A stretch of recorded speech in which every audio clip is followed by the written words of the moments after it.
Halo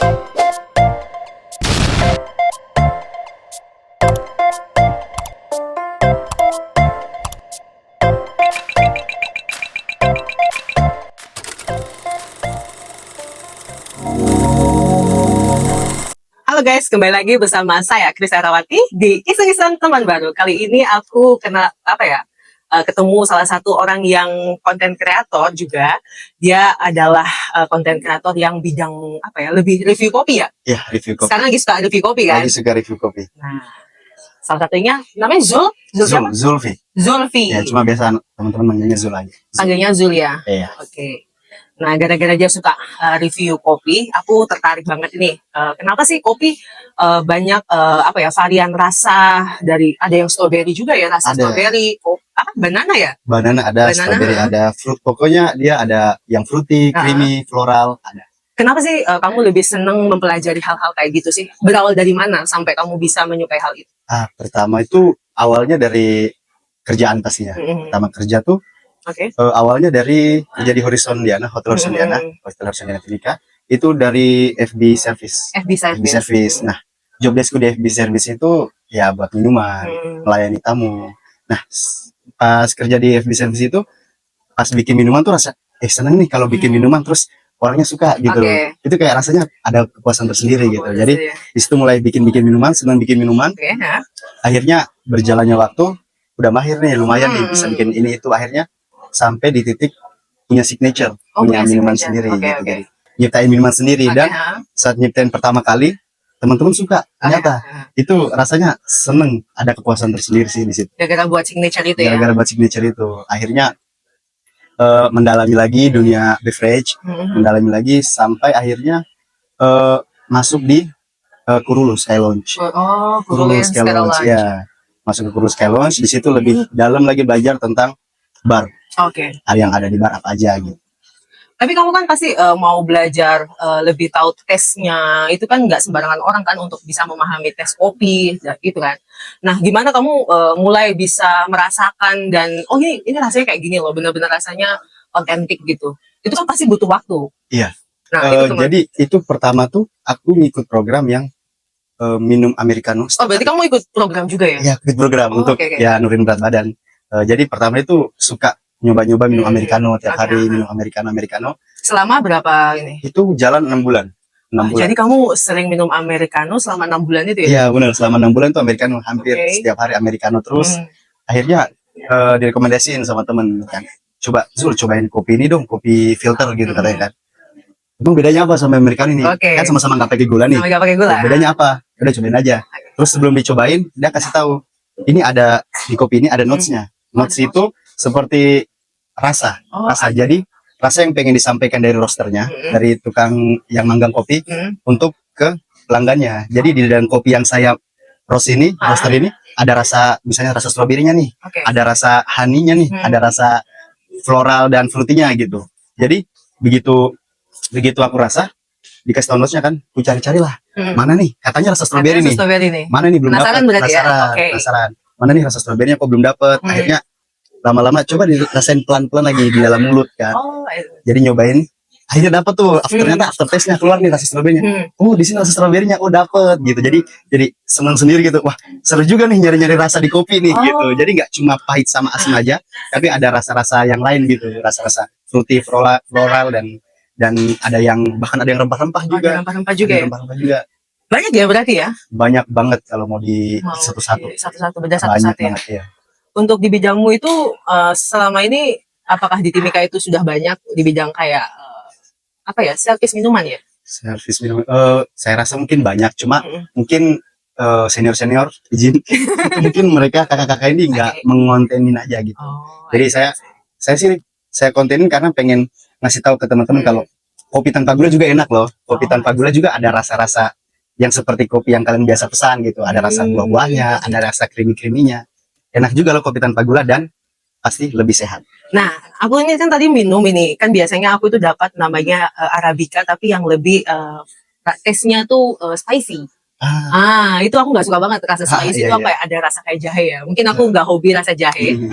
Nah tadi pas waktu aku nyoba yang kamu bikin ya ini apa ini? Ini dari Lazy Story, punyanya Kak Lorenzo. Visi kita bawa ke sini. Ini dari Lazy Story. Ini yang ini. Rasa Jadi apa itu? dari roasternya dia pengen nyampein kalau di kopi ini tuh ini ada rasa strawberry Oke. milknya, ada almondnya, ada vanilla, ada milk coklatnya. Coklat Iya, jadi rasanya creamy. Jadi Rasanya- pas kita minum di dalam mulut tuh ada wangi-wangi kayak lebih kencengnya sih susu strawberry Sisi gitu. strawberry, tapi Iya. lebih kayak rasa kayak ini ya ada taste fruitnya gitu ya. Iya, fruitynya pasti ada fruitynya. Dan nggak ada rasa kayak aku juga belum nemuin sih kayak bener-bener rasanya kayak rasa smooth. Kayak gimana ya jelasnya? Mungkin clean, rasanya clean Iya, gitu. clean. Nah, kayak minum air ya. Iya, bener kayak Kalau air orang putih. Indonesia minum air ya. Jadi biasa teman-teman kalau aku ngasih kopi filter gini tuh, Hmm. apaan nih air putih gitu. Mungkin karena mereka biasanya minum kopi-kopi campuran kayak Oh, kopi campur. campur creamer, kopi campur susu. Jadi begitu dikasih rasa yang clean gini, nggak ngerasa apa-apa, cuma rasa Rasa air putih aja. Padahal kalau misalnya lidahnya sensitif, Oke. dia bisa ngerasain ada rasa buah di dalamnya, rasa susu di dalamnya. Tapi kan kalau misalnya bedanya ice americano sama V60 ya, V60 bisa, Japanese bisa. Japanese bisa ya, itu kan beda sekali. Gak mungkin kan kalau misalnya kamu memperkenalkan, oh ternyata kopinya ada rasanya kayak gini-gini kan. Tapi kalau mau belajar kan namanya kita harus minum always ice americano ya. Haruskah atau nggak harus juga? Nggak harus juga sih. Ice americano itu membantu kita untuk lebih sensitif terhadap rasa. Oh, Soalnya kalau kita udah terbiasa minum americano itu lidah kita jadi lebih sensitif, ice. lebih sensitif dengan rasa-rasa kopi lainnya Rasa kopi lain. gitu. Base-nya memang ice americano berarti. Ya, kalau saya sih awalnya bisa sesensitif ini lidahnya karena terbiasa mungkin americano, kopi tanpa gula terus kan, kopi tanpa gula, tanpa gula. Akhirnya nyoba yang kopi filter gini yang ada notes-notesnya bisa jadi keluar gitu. Oh, bisa keluar. Ya. Karena nggak ngerasain ice americano yang roastnya gosong. Kalau gosong, alhamdulillah belum pernah. Cuma kalau yang roastingannya dark pernah. Menurutku kopi yang roastingannya dark itu di Mix Coffee itu dark banget. Oh itu dark. Itu dark banget roastingannya. Jadi mau biasanya kita pakai es americano 1 gelas tuh, kita pakai misalnya 1 shoot atau enggak 2 shoot, itu bisa pekat banget rasanya. Jadi pahitnya bener-bener pahit pekat gitu. Ya. Oh itu dark ya. Itu dark. Jadi biasanya kalau yang pahit pekat itu dia makainya yang robusta. Oh dia campuran gitu ya? Iya, jadi kalau kopi robusta itu dia rasanya lebih pekat, lebih pahitnya lebih kental gitu kan. Kalau arabica itu rasanya lebih ada acidity-nya, ada asemnya, ada manisnya. Seperti ini buah-buahan. Buah-buahan. Oh, tapi kan kebanyakan kalau di kafe-kafe kan ice americano kan mereka campur ya. Robusta sama arabica ya. Iya, house blend namanya. Kenapa? Jadi Kenapa harus ada house blend di ice americano? Mungkin supaya rasanya nggak begitu pekat. Jadi mungkin 50% arabica, 50% robusta. Jadi pahit pekatnya dapat tapi nggak begitu pekat, dan asemnya juga dapat, manisnya juga dapat, jadi enak gitu, jadi balance gitu, ya? rasanya jadi balance gitu. Tapi kan kalau americano kan dia kan benar-benar di espresso ya. Kalau Espresso americano ya? jarang sih orang pakai americano untuk espresso, soalnya mungkin dari price juga. Americano itu agak naik ya. Americano enggak ding, kalau americano espresso base ya, sorry. Okay. Americano base-nya pasti espresso. Semua kopi base-nya pasti espresso sih. Base-nya espresso ya? Base-nya espresso. Dan yang biasa dipakai untuk espresso itu ya house blend tadi. House blend itu ya? Oh. Berarti memang ada takaran-takarannya ya? Memang kayak gitu ya? Ada takarannya. Biasanya kalau normalnya 1 gelas gitu makanya 30 ml espresso. 30 ml espresso. 30 ml espresso. Itu tapi beda-beda, setiap kafe punya takarannya masing-masing sih. Punya resep dapurnya sendiri-sendiri. Ya, tapi kalau umumnya ya satu porsi espresso itu ya 30 ml. 30 ml. 30 ml. Berarti memang espresso itu memang es americano berarti harus ada espressonya. Harus dong. Harus. Semua kopi harus ada espressonya. Berarti arabica kalau di espresso bagaimana? Sedangkan kalau V60 kan memang khusus untuk arabica ya.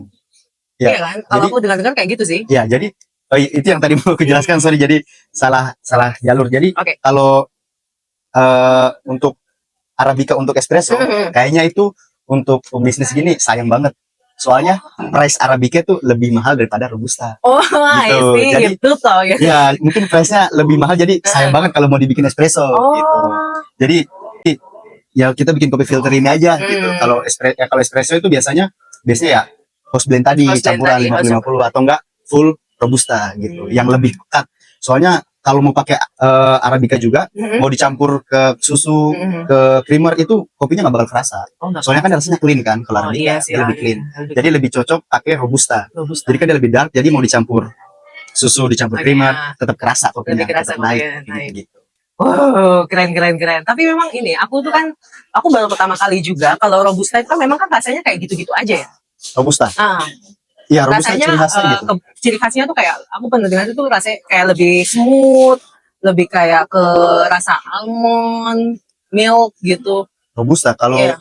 sepengetahuanku ya, Iya. sorry kalau salah dikoreksi. Oke, Sepengetahuanku Robusta itu rasanya lebih dark, lebih pekat, iya dia lebih pekat ke arah pahit banget gitu. Oh, pahit banget. Pahit banget gitu. Soalnya kan dia tumbuhnya bisa di dataran rendah kalau Robusta. Oh, kalau Robusta Iya. itu tumbuhnya di dataran rendah. Bisa di dataran rendah. Oh. Jadi kalau Arabica tuh emang berapa mdpl itu baru dia bisa tumbuh. Tapi kalau Dia Robusta bisa di bawah mdpl yang tertentu dia masih bisa tumbuh. masih bisa tumbuh. Iya. Jadi Robusta rasanya lebih kuat, lebih dark, lebih Ciri khasnya seperti itu ya? Iya. Kalau Robusta ya? Ciri khasnya seperti itu. Jadi kalau mau bedain Arabica sama Robusta itu, jadi Robusta lebih pekat, rasanya lebih pahit pekat. Kalau Arabica rasanya lebih clean, lebih ada asam-asamnya. Asam-asamnya. Oh, I see. Tapi kalau memang Arabica itu kenapa dia tuh bisa ada rasa strawberry, rasa banana. Itu apakah dari tanamannya atau gimana? Kalau mungkin kalau ini ya, kalau bukan orang yang bukan tahu kopi banget kan pasti nggak tahu ya ilmu ini ya. Nah, kenapa bisa ada rasa-rasa yang unik-unik itu? Ada rasa fruit, ada rasa flower gitu. Jadi itu ada 2 metode sih. Oh, ada 2 metode. Oh, ada tekniknya ya berarti ada tekniknya. ya. Oh, gitu. Yang saya cari tahu kan aku senang kopi filter gini ya, pelajari kan. Aku cari tahu, ngulik-ngulik ada dua metode. Oke. Yang pertama pure dari biji kopinya, dari tanamannya. Jadi zat-zat yang terkandung dalam tanah itu bisa menciptakan kopi itu rasa buah, rasa gitu. Jadi kandungan tanahnya. Jadi setiap pulau, setiap kota itu rasa beansnya beda-beda. Rasa beansnya beda-beda. Misalnya dari Karo itu beansnya beda, sama dari misalnya Jayawijaya itu rasa beansnya beda. Karena kontur tanah dan nutrisi yang ada di dalam tanah itu bisa mempengaruhi rasa biji kopi. Oh, bisa mempengaruhi biji kopi itu. Terus yang kedua kayak difermentasi gitu. Jadi begitu selesai dipanen, biji-bijinya selesai dipanen itu direndam, misalnya mau rasa stroberi nih, direndam sama flavor stroberi selama beberapa hari, habis itu baru di roasting. Oh, berarti dia pada saat pencabutan itu kan ada biji-biji, masih biji ya? Masih beris kan? Ya. Itu direndam sama flavor yang diinginkan. Oh, flavor yang diinginkan. Ya. Berarti kalau misalnya aku pengen strawberry, berarti dia direndam. Ya, direndam sama flavor strawberry gitu selama beberapa hari, berapa waktu gitu. Oh, fermentasi. Fermentasi gitu. Jadi kopi kan sifatnya menyerap. Pernah dengar nggak kalau kopi itu penetral bau? Pernah. Karena banyak yang di mobil ada yang pakai filter kopi gitu kan. Jadi kopi itu dia penetral bau. Jadi dia sifatnya menyerap. Jadi bagusnya kalau misalnya kayak teman-teman mau bikin kopi kayak filter gini, itu jangan pakai parfum. Soalnya itu bisa merubah rasa kopi. Oh, I see. Iya, karena kopi itu dia sifatnya menyerap. Jadi gitu. Jadi kenapa difermentasi? Karena kopi itu dia bisa menyerap rasa, menyerap aroma gitu. Ya, jadi metodenya difermentasi supaya dia bisa menyerap rasa-rasa yang diinginkan sama roasternya. Setelah beberapa hari lalu dikeringkan, di roaster, dimasak dengan suhu tertentu yang mereka punya masing-masing. Oh, kalau Lazy ini dia termasuk ada roasternya juga. Kalau Lazy Story ini dari Timika, dia ngerosting sendiri di sini di Timika. Dia ngerosting sendiri. Kalau Renzo ngerosting sendiri di Timika, Lazy Story ini. Jadi ini UMKM sih jatuhnya sih. Jatuhnya UMKM. UMKM sih, soalnya dia ngirim beans dari berbagai daerah, terus di roasting sendiri. Salah satu daerah yang dia memang ambil dari Karo. Daerah Karo. Di mana itu? Tepatnya saya lupa tempatnya di mana, cuma ada daerah namanya Karo. Itu emang kalau kopi dari sana itu rasanya pecah banget, rasa fruitinya kayak melon, jasmine. Itu emang rasanya bener-bener kerasa banget, nggak tipis, rasanya tebel. Oh, jadi memang yang di tempat yang wilayah Karo itu memang dia kopinya berasal dari tanah yang dari buah-buahan itu yang akhirnya bisa di-mix di mana-mana gitu ya? Ya, mungkin seperti itu. Kalau untuk proses pengiriman juga kurang begitu tahu sih, karena saya kurang tanya-tanya ke kalau Renzo-nya kan. Jadi setahuku ya dari beberapa produk yang dia punya, yang favorit itu yang dari Karo pokoknya. Dari Jasmine Karo atau enggak Melon Karo itu yang favorit itu sampai sekarang. Sampai sekarang. Keren juga ya berarti ya. Tapi kalau untuk roasternya dia punya alatnya sendiri. Kalau Renzo punya alatnya sendiri, jadi dia roasting sendiri. Dia roasting sendiri di sini. Benar-benar memang orang yang benar-benar apa ya? Pencinta kopi banget ya, dia bisa bikin kopinya sendiri gitu. Bisa nyiptain beansnya sendiri gitu dengan campur dari daerah sini, dia dijadikan satu, terus dijadikan ini signaturenya Lazy. Lazy. Kamu cuma bisa dapat kopi ini di Lazy Story. Oh gitu ya. Iya, jadi dari di lain-lain nggak ada. Ini Nggak ada. kopinya Lazy Story, signaturenya dia. Signature dia. Terus roster-roster gitu keren sih menurut